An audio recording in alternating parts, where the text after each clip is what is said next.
Hello guys, welcome back to my YouTube channel yes की study. अभी आप success, मैं हूं आपका एजुकेटर मेरे प्यारे बच्चों शिवम मिश्रा, और इस प्यारे से यूट्यूब चैनल आपके यस की एम स्टडी पर स्वागत करते हैं मेरे प्यारे बच्चों।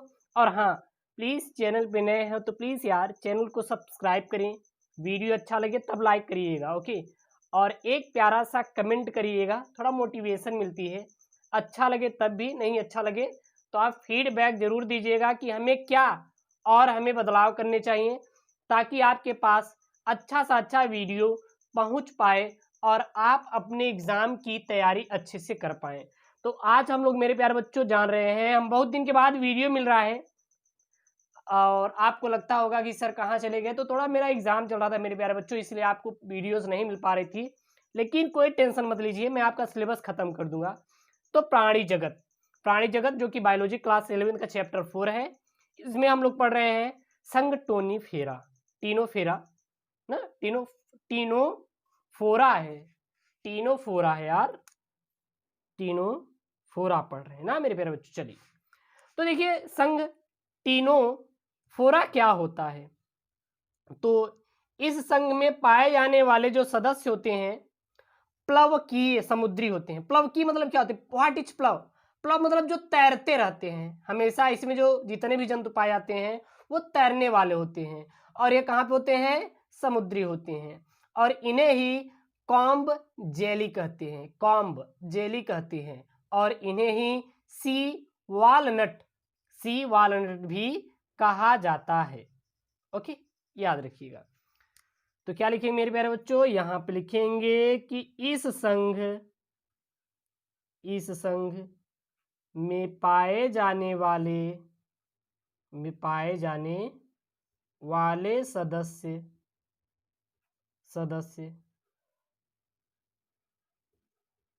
प्लवकीय होते हैं, प्लवकीय समुद्री होते हैं। क्या होते हैं, प्लवकीय समुद्री होती हैं। यह कॉम्ब जेली भी कहलाते हैं। यह कॉम्ब जेली भी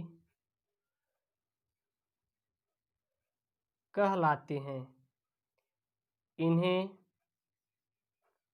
सी वान वालनट इन्हें सी वालनट भी कहते हैं। इन्हें सी वालनट भी कहते हैं, याद रखिएगा, ठीक है ना। ये जंतु प्रायः नीडेरियन जंतुओं के समान होते हैं, ओके। यह जंतु प्रायः किसके समान होते हैं, नीडेरियन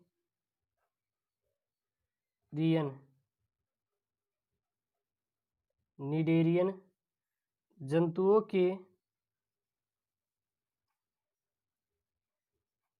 समान होती हैं।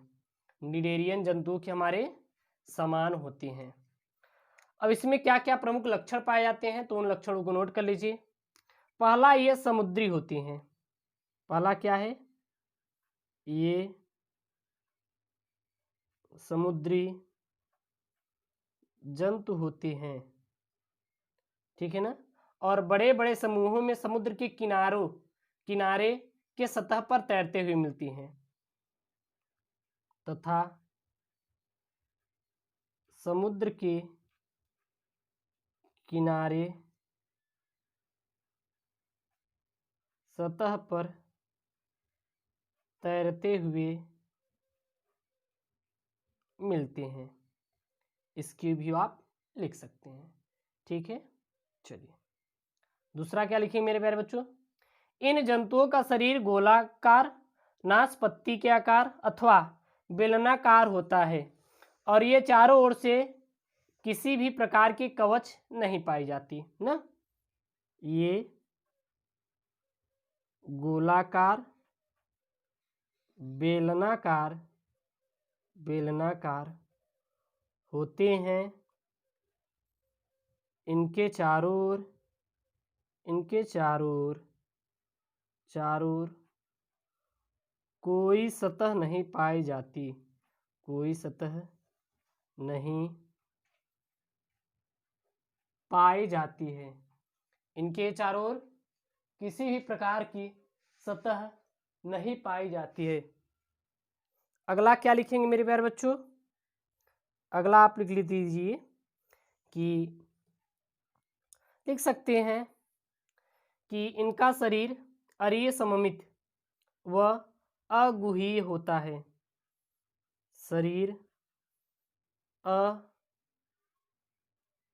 अरीय सममित व अगुहीय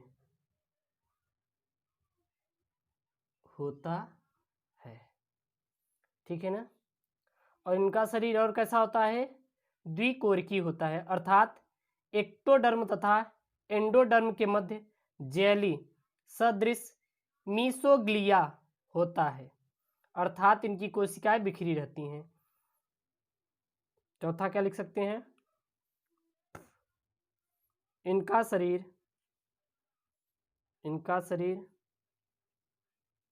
द्विकोरिकी होता है।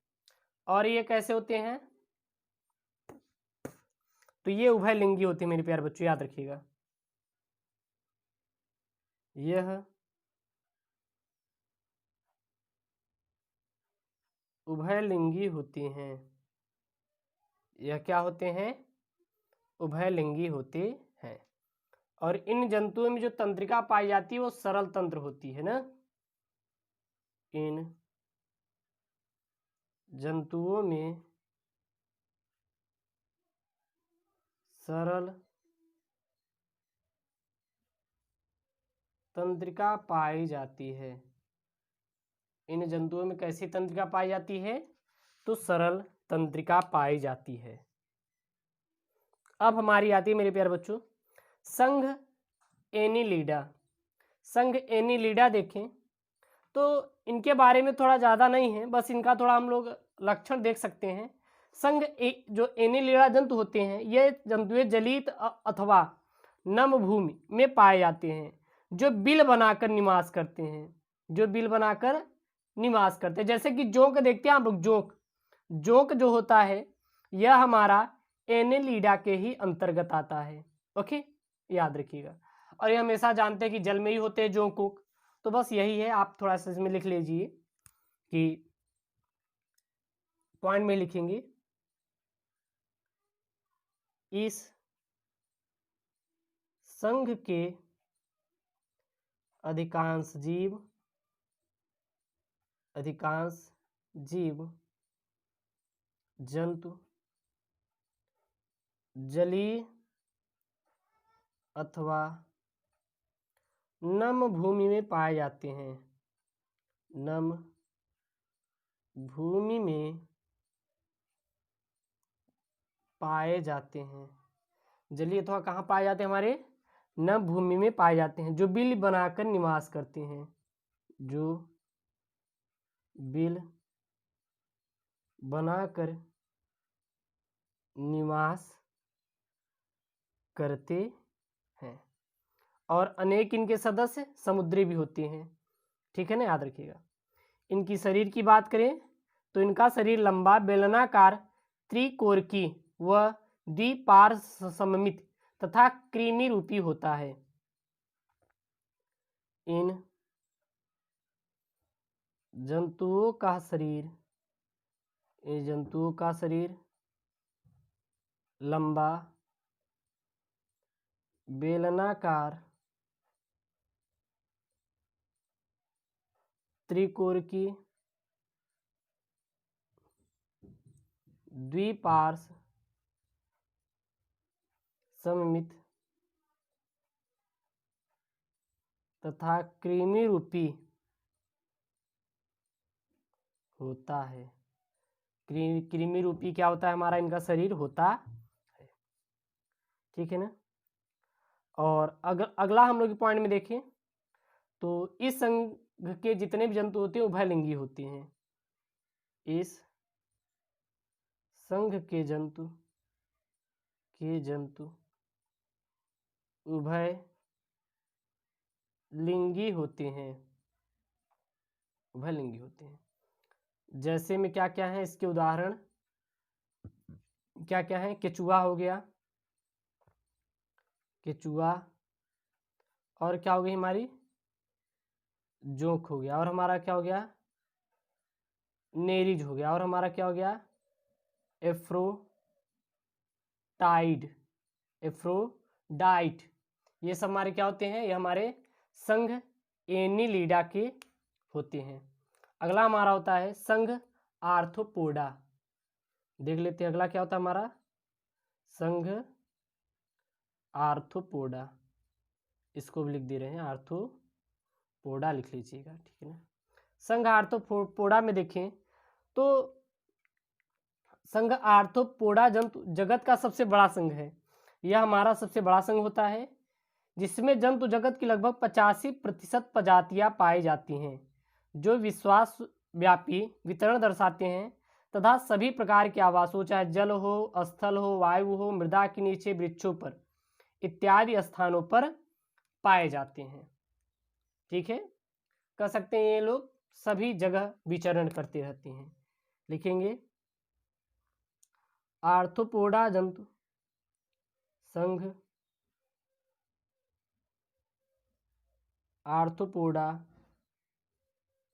जंतु जगत का सबसे बड़ा संघ है, जिसमें जंतु जगत की लगभग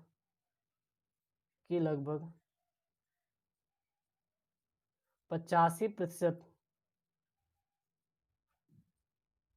प्रजातियां आती हैं, जो विश्वव्यापी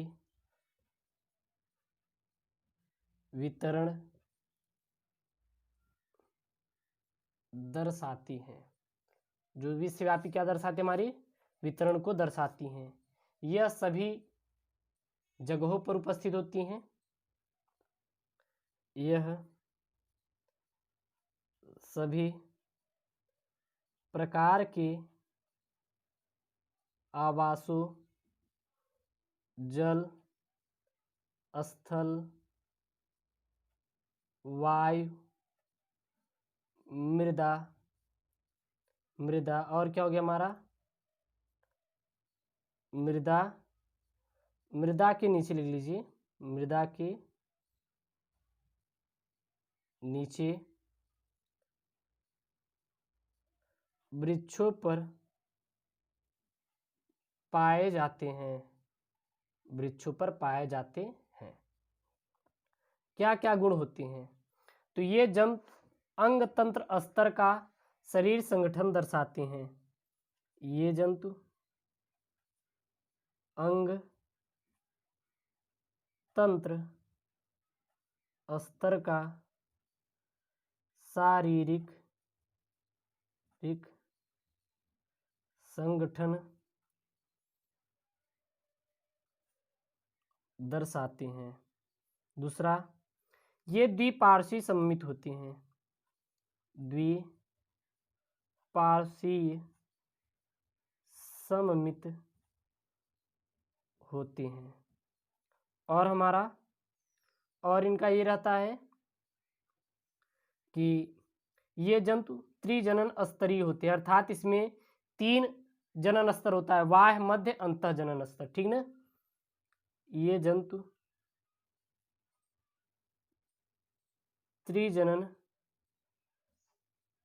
स्तरीय होते हैं, अर्थात इसमें जनन 3 स्तरों में पाया जाता है। याद रखना कौन कौन सा? बाह्य, मध्य और अंतः, ठीक है ना। इतना लिख देंगे तो हो जाएगा, इनका ज़्यादा वो नहीं है और कुछ भी नहीं है। अगर उदाहरण देखें तो और लिख सकते हैं, ये एक लिंगी होते हैं। चलिए ले लीजिए, यह एक लिंगी होते हैं, ओके। और आर्थ्रोपोडा के 5 समूह होते हैं, जैसे कि आप लिख सकते हैं। कुल मिला के एग्जाम्पल लिख लीजिए, जैसे कौन कौन से? मक्खी होते हैं, मच्छर होते हैं, झींगा आर्थ्रोपोडा के अंतर्गत आता है, केकड़ा, बिच्छू और मकड़ी और रेशम और हमारा मधुमक्खी इत्यादि, ये सब जितने भी जंतु होते हैं हमारे आर्थ्रोपोडा के ही अंतर्गत आते हैं। तो मेरे प्यारे बच्चों, अब चैनल से जुड़ जाइए। चैनल पे हैं तो प्लीज़ चैनल को सब्सक्राइब करिए। ओके दोस्तों, थैंक यू, जय हिंद।